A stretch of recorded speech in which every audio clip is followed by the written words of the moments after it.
করতে পারতেছে না।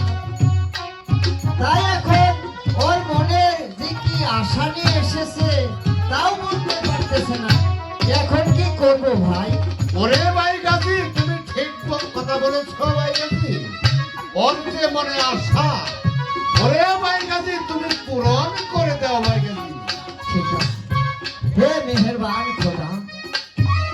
ও হলো মনের পশু বাপ, তাই ওর মনে কি সুখ নিয়ে আমাদের সামনে এসেছে।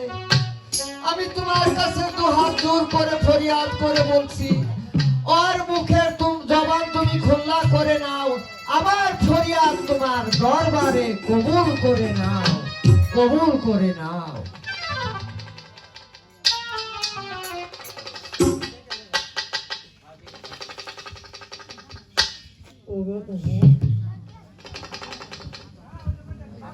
আমি বললাম এই মনের পশু,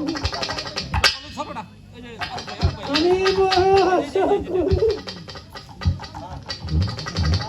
তোমার এই দোকানে। আমার মনে বড় আশা,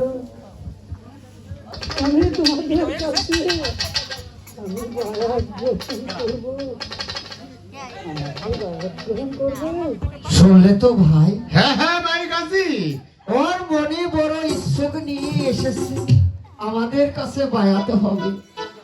তাই আমরা যখন এখানে প্রথম আস্তানা করেছি, তাই ওকেই প্রথম ভক্ত বানাবো ভাই। ঠিক কথা বলেছো ভাই গাজী।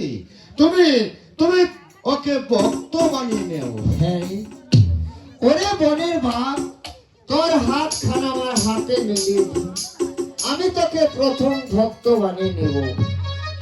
বলো লা ইলাহা ইল্লাল্লাহু মুহাম্মাদুর রাসূলুল্লাহ। আমি তোমাকে প্রথম ভক্ত বানিয়ে নিলাম।